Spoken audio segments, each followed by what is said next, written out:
Olá, tudo bem? Bem-vindos. Olha, hoje a gente vai mergulhar numa obra que é, nossa, monumental. Os Lusíadas, do poeta português do século XVI, Luís Vaz de Camões. Uhum. Agora, o nome Camões talvez não soe tão pop quanto, sei lá, um Shakespeare, né? Mas o material que a gente analisou hoje faz uma afirmação bem ousada. Muito ousada. Diz que ele foi, talvez, o primeiro escritor verdadeiramente global. Exatamente, e é uma afirmação que força a gente a repensar o que é ser global. Com certeza. E o nosso papo hoje é para entender justamente isso. Como que um poeta de um país pequeno, tipo na periferia da Europa, conseguiu pensar o mundo inteiro dentro de um poema? Isso séculos antes de existir o conceito de literatura mundial. É isso, a gente vai investigar as forças históricas, os interesses econômicos e, o que eu acho fascinante, as inovações tecnológicas que permitiram essa nova imaginação. É uma história sobre como a Era das Navegações não só redesenhou mapas, mas também reescreveu o que a própria literatura podia fazer. Uma confluência perfeita de ambição, necessidade e, claro, engenhosidade. Pois é sobre como a busca por especiarias, no fim das contas, acabou gerando uma das obras mais ambiciosas da Renascença. Ok, vamos começar a desembrulhar isso então. O primeiro ponto que o material ressalta é uma coisa que parece sutil, mas que na verdade muda tudo. Uhum. Camões não era só um escritor que pensava sobre o mundo. Ele era um escritor que estava no mundo. E isso é absolutamente crucial. Não estamos falando de um intelectual numa torre de marfim, né? A fonte nos lembra que ele passou quase 20 anos da vida adulta dele no Oriente. 20 anos. Ele não escreveu os Lusíadas do conforto de um gabinete em Lisboa. A maior parte do poema foi composta em lugares como Goa, na Índia, Macau, na China, talvez até no que hoje é o Camboja. Ele era um soldado, um funcionário colonial, às vezes um exilado. Nossa, isso muda completamente a perspectiva. É a diferença entre, sei lá, ler sobre uma tempestade num livro e estar no convés de um navio sendo açoitado por ela. Exato. Enquanto outros poetas europeus talvez imaginassem terras exóticas, ele estava vivendo a realidade delas. O comércio, os conflitos, as doenças. E que realidade devia ser, hein? Pensa no choque sensorial. Para um homem vindo da Lisboa do século XVI, chegar num porto como Goa devia ser avassalador. Uma explosão de línguas, religiões, mercadorias, sabe? Coisas que ele jamais poderia ter imaginado. Claro. Essa experiência direta e muitas vezes brutal está na obra. A visão dele não é teórica, não é romantizada. Ela é forjada no caos da primeira onda da globalização. Ele não está descrevendo um império a partir do centro, mas das suas fronteiras mais distantes e turbulentas. Então o poema, de certa forma, já nasce com um DNA global. Autor mundial. Não é só pelo tema, é pela biografia dele. A vida e a obra são inseparáveis. É incrível pensar nisso. Mas, essa expansão toda não surgiu do nada, certo? O que levou Portugal e a Europa a se lançarem ao mar com tanta força? O material leva a gente para um momento específico, um dominó que caiu e mudou o jogo. Sim, um único evento geopolítico que da noite para o dia tornou o modelo econômico europeu obsoleto e forçou uma busca desesperada por alternativas. A gente está falando da queda de Constantinopla para o Império Otomano em 1453. Que era o grande portão de entrada da Rota da Seda para a Europa, né? Para quem não se lembra das aulas de história. Exatamente. Era o terminal. Todas as especiarias que vinham da Índia, da Indonésia, pimenta, cravo, noz moscada, passavam por ali. E essas especiarias não eram um luxo qualquer. Elas eram a base da economia. Para conservar comida, remédios. Isso. E status também. Ter pimenta na mesa era o equivalente a que um carro de luxo na garagem hoje. Quando os otomanos tomaram a cidade, eles passaram a controlar a rota, impondo taxas, assim, exorbitantes. Então o preço das especiarias na Europa disparou. É como se, de repente, o preço da gasolina multiplicasse por 10. Deve ter gerado um pânico. Um pânico total. E é nesse vácuo, nessa crise, que surgem as grandes inovações. A necessidade virou a mãe da exploração. De repente, encontrar uma rota marítima para a Índia contornando os otomanos não era mais um sonho de aventureiros. Vira uma prioridade. A prioridade geopolítica e econômica número 1. E isso levou a duas apostas gigantescas e completamente diferentes. De um lado, a gente tem a aposta espanhola, com Cristóvão Colombo. Isso. A lógica do Colombo era elegante, né? Se a Terra é redonda, eu posso chegar ao leste navegando para o oeste. O alvo dele era Cipango, o Japão e as Índias. Só que tinha um continente no meio do caminho. Pois é. O cálculo dele sobre a circunferência da Terra estava errado, mas a audácia era imensa. O resultado foi esse obstáculo inesperado e, como a fonte aponta, ele morreu sem entender a dimensão do que tinha encontrado, achando que tinha chegado em ilhas asiáticas. Enquanto isso, os portugueses faziam uma aposta diferente, mais metódica, talvez. Eu diria que era uma aposta igualmente arriscada, mas baseada em décadas de exploração gradual. Em vez de cruzar o oceano, a estratégia portuguesa, com navegadores como Vasco da Gama, era ir para o sul, costeando a África na esperança de encontrar uma passagem. Só que ninguém sabia se essa passagem existia. Ninguém sabia. Os mapas da época terminavam num borrão. Poderia ser um continente que ia até o Polo Sul. Cada viagem para o sul era um passo a mais no desconhecido. Foi um projeto de Estado, metódico, caro e que levou quase um século para ser concluído. O que me leva a uma questão fundamental. Coragem é uma coisa, mas como, na prática, eles faziam isso? Como um navio no meio do Atlântico, sem ver terra, sabia para onde estava indo? Parece um milagre sem a tecnologia que a gente tem hoje. E aí que a história fica fascinante. Porque essa era de exploração foi impulsionada por uma revolução tecnológica silenciosa.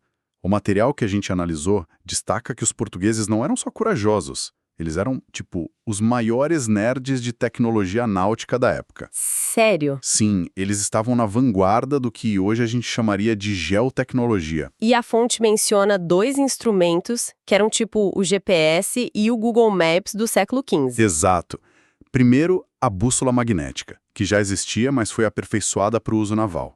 E segundo, talvez mais importante, o astrolábio. Astrolábio.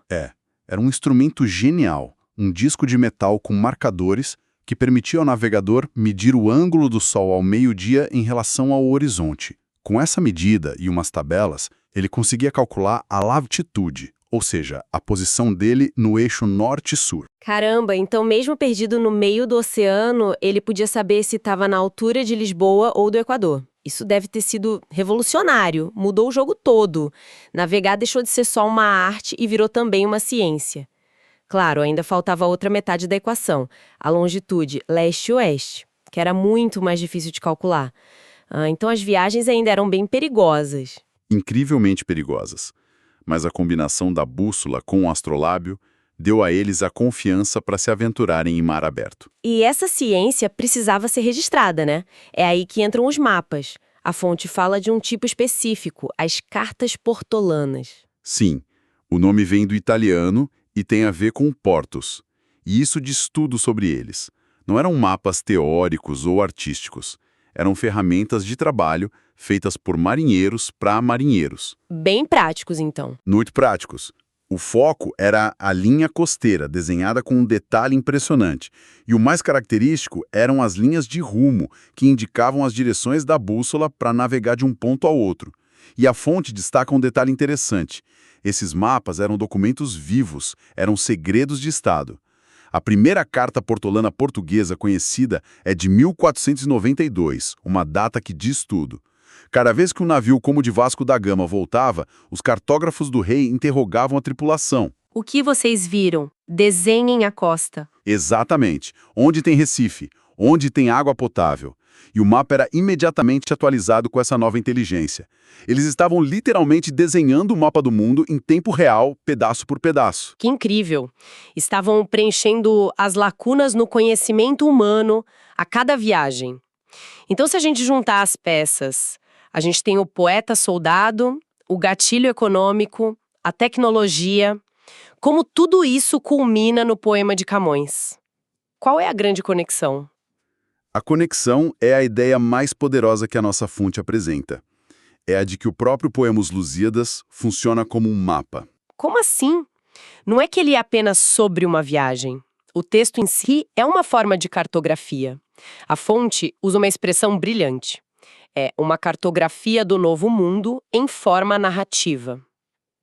Peraí, então a ideia não é que o poema só descreve lugares que estão no mapa, mas que o poema é o mapa. Exatamente. Pensa comigo. A espinha dorsal do poema é a viagem de Vasco da Gama para a Índia.